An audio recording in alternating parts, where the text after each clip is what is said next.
तो गाइज आज बात करने वाले हैं, सबसे पहले आप लोगों का जो डर है वो है इंग्लिश का, इसलिए सबसे पहले डर उसी का खत्म करने वाले हैं। तो देखिए, सबसे पहले मैं आप लोगों को ये बता देता हूं कि ये इंग्लिश इतनी ज्यादा आसान क्यों है इसकी।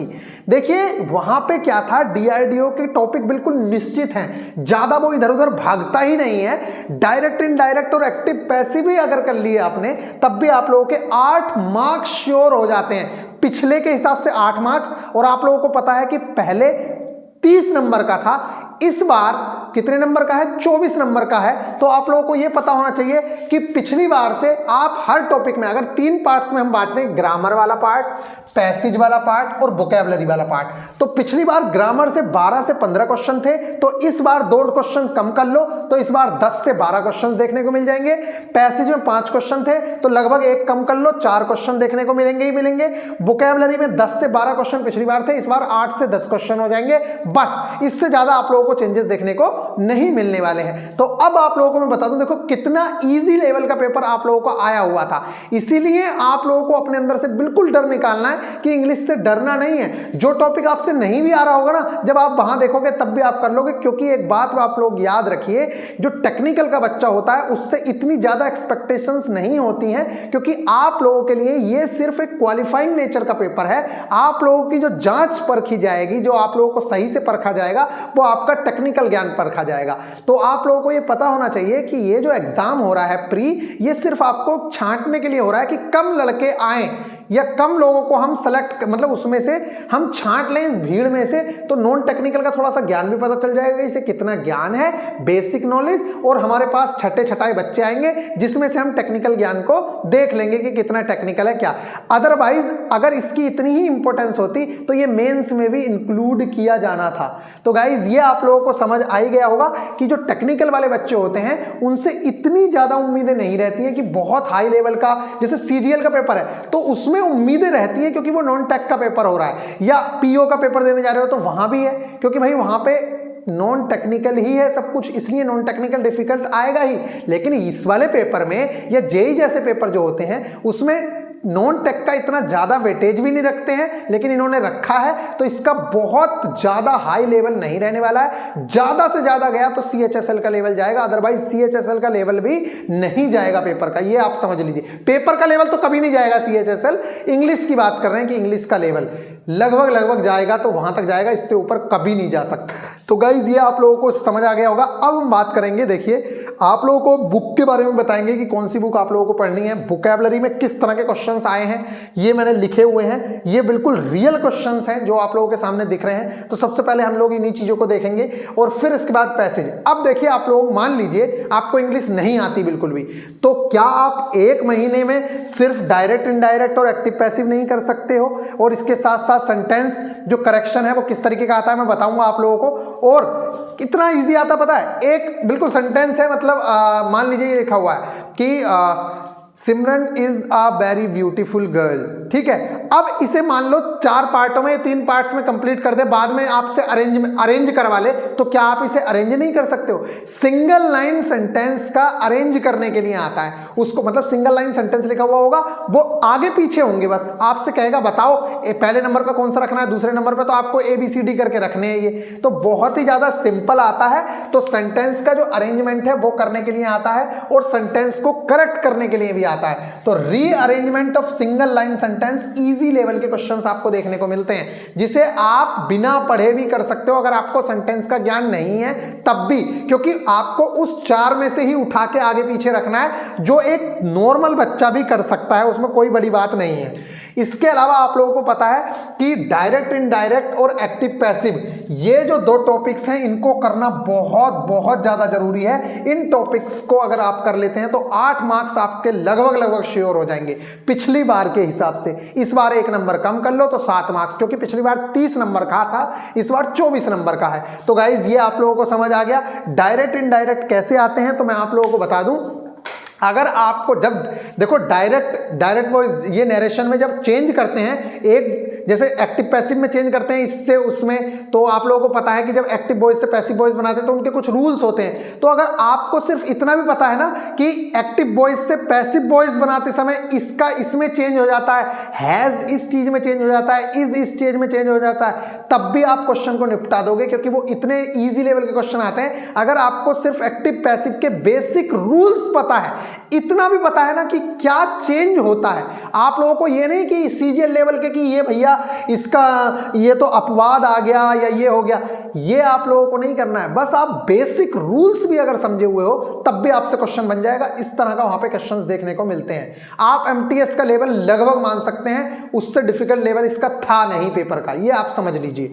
तो गाइज आई होप कि आप लोग समझ गए होंगे, और डायरेक्ट इनडायरेक्ट में भी सेम है। तो बेसिक रूल्स अगर आप लोग आते हैं तो आप ये 8 मार्क्स बड़ी ही आसानी से गेन कर लोगे। और 1 महीने में अगर आपको बेसिक रूल ना आए तो ये तो बड़ी बेवकूफी वाली बात है। यूट्यूब के ऊपर इतना कंटेंट अवेलेबल है, चाहे आप बेस्ट से बेस्ट टीचर से कंप्लीट कर लीजिए, चाहे आप छोटे से छोटे टीचर से कर लीजिए। अगर आप कहोगे तो हम भी कंप्लीट करवा देंगे, चाहे शिवम सर से कराएं चाहे पूजा मैम से कराएं, जिससे आप कहोगे उससे करा देंगे। उसके अलावा एक कैंडिडेट और है हमारे पास जिनका भी यूपीएसआई का मेडिकल है, वो 22 तारीख को फ्री होंगे। तो आप लोगों के इंग्लिश के जो टेस्ट बनाते हैं वही बनाते हैं, वो सीजीएल में भी क्वालिफाइड है, तो वो आप लोगों के टेस्ट भी बनाते रहेंगे और साथ में आप लोगों को कंप्लीट भी कराएंगे, उसकी आप टेंशन मत लीजिएगा।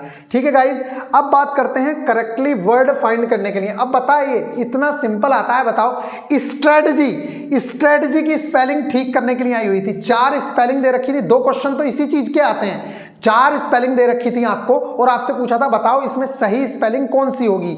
तो स्ट्रेटजी पूछा था एक वर्ड, ठीक है। हर पेपर में 2 आ रहे थे ऐसे क्वेश्चन, और ये आप लोगों से पूछ रखा था, सेपरेट आप लोगों से पूछ रखा था, ये पूछ रखा था, ये पूछ रखा था। ये आप वर्ड देख रहे हैं, ये इतने छोटे छोटे वर्ड हैं। ये शर्त लगाने वाला वर्ड आ गया, यहाँ पे ये आ गया, यहाँ पे ये आ गया सेपरेट। अब सेपरेट की भी अगर आप लोगों को स्पेलिंग नहीं आ रही है, भले ही मैंने गलत लिख रखी हो, लेकिन अगर आप लोगों को इनकी स्पेलिंग नहीं आ रही है, या फिर मान लीजिए स्ट्रेटजी जैसे शब्द की स्पेलिंग नहीं आ रही है, मैं आप लोगों को बताऊं, जब आप 4 वर्ड देखोगे ना तो आपको खुद से पता चल जाएगा कि यार सही स्पेलिंग ये वाली है। क्योंकि छोटे छोटे वर्ड्स वो पूछता है, बहुत ज्यादा डिफिकल्ट नहीं पूछता है। तो ये आप लोगों का हो गया करेक्टली वर्ड फाइंड करने के लिए पूछ रहा था क्वेश्चन। और इसके अलावा पार्ट्स ऑफ स्पीच में कैसा क्वेश्चन है, जैसे मान लीजिए वही एग्जांपल ले लेते हैं, Simran is a very brave girl मान लो, चलो ठीक है। तो अब इसमें वो ये पूछ लेगा कि भैया ये Simran is a very beautiful girl, तो आपसे पूछ लेगा कि जो ब्यूटीफुल है वो क्या है, एडवर्ब है, वर्ब है, एडजेक्टिव है, क्या चीज है। तो आप लोगों को बताना होगा कि ये क्या है। इसी चीज के अंदर वो ये पूछ लेगा कि बताओ वर्ब कौन सी है, तो कौन नहीं बता देगा इसमें वर्ब कौन सी है। आपसे पूछ लेगा इसमें हेल्पिंग वर्ब कौन सी है, तो आप हेल्पिंग वर्ब नहीं बता दोगे क्या। इस तरह की वो चीजें पूछता है जो बहुत ही आसान है और आप बड़ी ही आसानी से इस चीज को कर लोगे। क्योंकि अगर आप लोगों ने एक सेंटेंस सीख लिया ना, एक सेंटेंस से ये सारी की सारी जो पार्ट्स ऑफ स्पीच होती है ना, वो होती है 8, noun, pronoun, verb, adjective, adverb, preposition, conjunction, interjection. अगर आप लोगों ने एक सेंटेंस ढंग से देख लिया, जिसके बहुत अच्छे अच्छे लेक्चर्स YouTube पे अवेलेबल है, तब भी आप इसके क्वेश्चन को बना के आ जाओगे। क्योंकि वहां पे जो क्वेश्चन है वो इन डेप्थ नहीं पूछ रहा है, वो सिर्फ और सिर्फ आपसे इतना पूछता है कि बता भाई इसके अंदर जो एडजेक्टिव है वो कौन सा है, मतलब इस वर्ड के अंदर एडजेक्टिव क्या है जो ये हमने सेंटेंस बोला है, तो आप लोग बता ही दोगे। इसके अलावा आर्टिकल से रिलेटेड क्वेश्चंस पूछता है, ए एन द, जो एरर्स में आता है क्वेश्चन कि उसके आगे ए आना था लेकिन उसने एन लगा रखा होगा, तो आप बताओगे।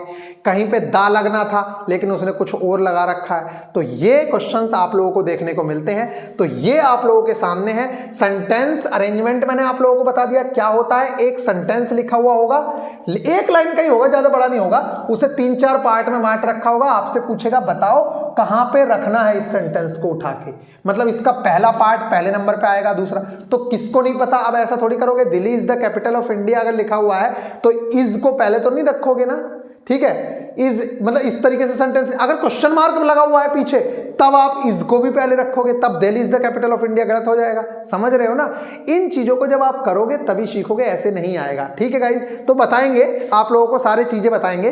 तो ये आप लोगों का हो गया, करेक्टली वर्ड हो गया। इसके अलावा जो टॉपिक्स हैं जहां से क्वेश्चंस आते हैं, आर्टिकल, टेंस, मैक्सिमम जो क्वेश्चंस हैं मैं आप लोगों को बताऊं, अगर 24 क्वेश्चंस आ रहे हैं तो आप लोगों के 18 से ज्यादा क्वेश्चंस सिर्फ इन टॉपिक्स से कवर हो जाएंगे जो ये टॉपिक दिख रहे हैं। बात करते हैं पैसेज की, तो पैसेज इतना ईजी आता है, इतना ईजी आता है। पैसेज आएगा, आप लोग देखोगे अगर 5 क्वेश्चंस आ रहे हैं तो 4 क्वेश्चंस तो आपके एज इट इज जो उसमें दे रखा है वही है, और लास्ट में एक क्वेश्चन आता है कि भैया इसका टाइटल क्या होगा, मतलब इस पैसेज का शीर्षक क्या होगा। तो जब आप ऊपर से पढ़ते हुए आ रहे होगे, अगर वो मोबाइल से रिलेटेड पूरी चर्चा हुई है तो उसके नीचे 4 टाइटल दे रखे होंगे, उसमें से आपको एक टाइटल चूज करना है। अपना टाइटल नहीं देना है, उन्हीं का टाइटल बताना है साहब। तो बताओ कौन नहीं कर लेगा इस चीज को। तो इस तरीके का पैसेज आता है आप लोगों के सामने, तो वो आप लोगों को करना रहेगा। जो 2 पैसेज आ जाते हैं कई बार, और 2 पैसेज से आपसे क्वेश्चन पूछता है 5। ठीक है, एक में 3 क्वेश्चन पूछ लेगा, एक में 2 क्वेश्चन पूछ लेगा, और बहुत इजी होते हैं। जिसमें 3 क्वेश्चन पूछेगा उसी में आप लोगों से टाइटल पूछेगा।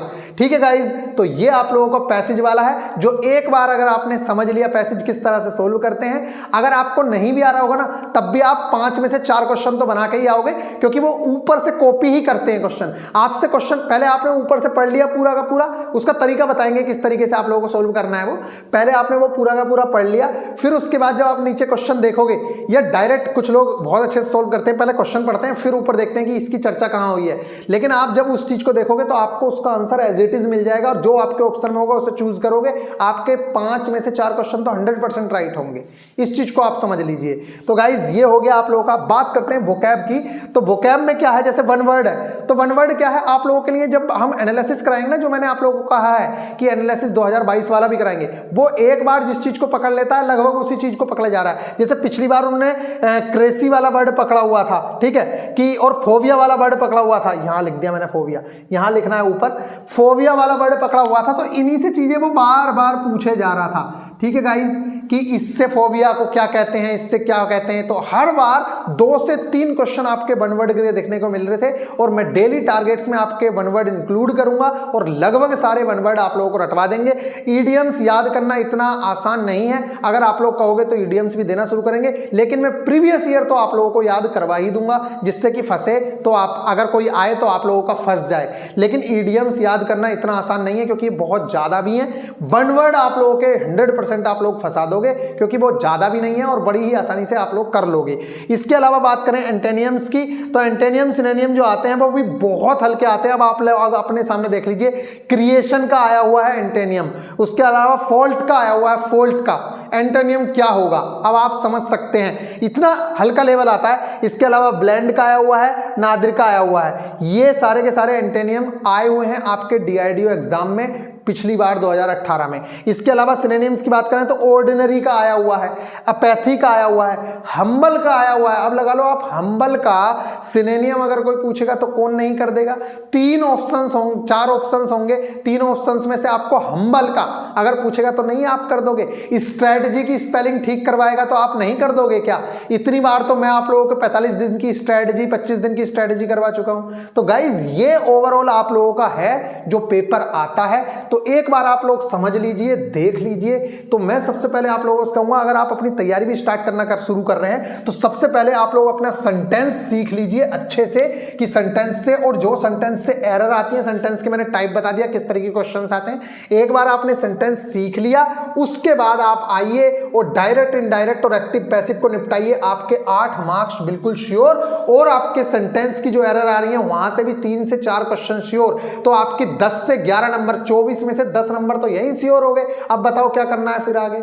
इतनी मतलब कम से कम चीजें करके भी आप अपना सिलेक्शन ले सकते हैं, और जरूर नहीं है कि 24 में से 24 ही नंबर खींचना है यहाँ।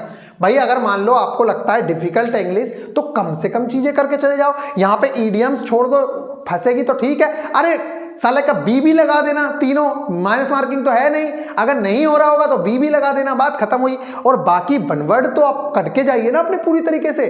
और अगर एक ईडियम ठीक हो रही है तो ठीक है, नहीं हो रही तो मत हो। छोड़ने से तो बेहतर है कुछ करके आओगे, और वन वर्ड आप लोगों को पूरी तरीके से करके आने हैं। इसके अलावा एंटेनियम सिनोनियम आप लोगों को पता है कि प्रीवियस ईयर कर लोगे तभी ठीक है, अदरवाइज इतना एंटेनियम सिनोनियम है आप कितना भी करके जाओ वहां से फंसना है नहीं। इसलिए वोकैब वाला जो पार्ट है उसे लिमिटेड जो चीजें आप कर सकते हो उन चीजों को कंप्लीट करो।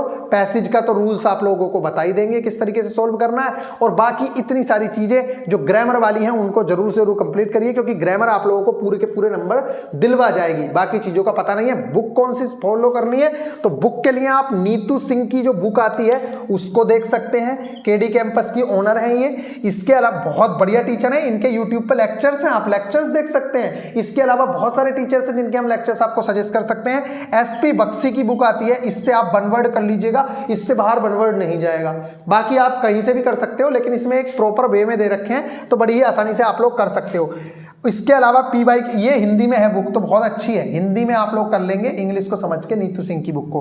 बात करें पी वाई क्यू के लिए तो आप ब्लैक बुक देख सकते हैं, ब्लैक बुक भी आती है पी वाई क्यू देखने के लिए, ठीक है। और अगर आप स्पीडी की बुक देखना चाहें तो स्पीडी की बुक में कुछ रूल्स नहीं है इन शॉर्ट, और पीछे आप लोगों को क्या दे रखे हैं, प्रीवियस ईयर दे रखे हैं, तो जो आपका मन करे वो आप कर सकते हो। एमटीएस सीएचएसएल लेवल के ही क्वेश्चन करने हैं, उससे ऊपर लेवल के क्वेश्चन आप लोगों को नहीं करने हैं। तो ये आप लोगों का इंग्लिश का जो झाड़ है वो इस तरीके से खत्म हो जाएगा। तो बिना किसी टेंशन के आप लोग शुरू तो करिए, अभी 1 महीना है, क्योंकि बाकी चीजें तो आप लोगों ने कंप्लीट कर ही रखी हैं, उस चीज को रिवाइज करते चलेंगे टारगेट्स में, और डेली टारगेट्स में आप लोगों को वन वर्ड सब्स्टिट्यूशन देंगे। अगर आप लोग कहोगे तो ईडीएम फ्रेजेस भी देते रहेंगे इंपॉर्टेंट, और आप उतना करते चलिएगा, आपका काम हो जाएगा। तो गाइज आई होप कि आप लोगों को बहुत अच्छे से ये चीजें समझ आ गई हैं कि कहां से क्वेश्चंस आते हैं क्या नहीं आते हैं। इस वीडियो के साइड में पीडीएफ में ये चीज अटैच हो गई होगी, अटैच आप लोगों को मिल जाएगी। तो गाइज चलिए फिर मिलेंगे नेक्स्ट वीडियो में। आप लोग ख्याल रखिएगा, और पेपर को सोल्व करते समय सबसे पहले करंट सेक्शन वाइज आता है, सबसे पहले करंट सोल्व कर लो, साइंस सोल्व कर लो, फिर इंग्लिश पे जो हो रहा है उसको कर लो, और फिर उसके बाद रीजनिंग और फिर मैथ्स। इस तरीके से पेपर सोल्व करोगे तो ज़्यादा जल्दी हो जाएगा। बाकी आपका मन है, जैसा आप मन करे वैसा भी कर सकते हो, क्योंकि साइड में आप लोगों के पास ऑप्शन होता है कि कूद के जाने का, कि आप डायरेक्ट साइंस पे चले जाओ, डायरेक्ट ऐसे ही हमारे टेस्ट में है, आप जब टेस्ट देखोगे तो इस तरह से कूद सकते हो। तो गाइस चलिए फिर मिलेंगे नेक्स्ट वीडियो में, आप लोग ख्याल रखिएगा। बाकी आपको टॉपिक वाइज समझाएंगे कि किस टॉपिक से कैसे कैसे क्वेश्चंस इन डेप्थ आए हुए थे, उस तरह के एग्जाम्पल लेके भी आप लोगों को चीजें समझाई जाएंगी। चलिए टेक केयर।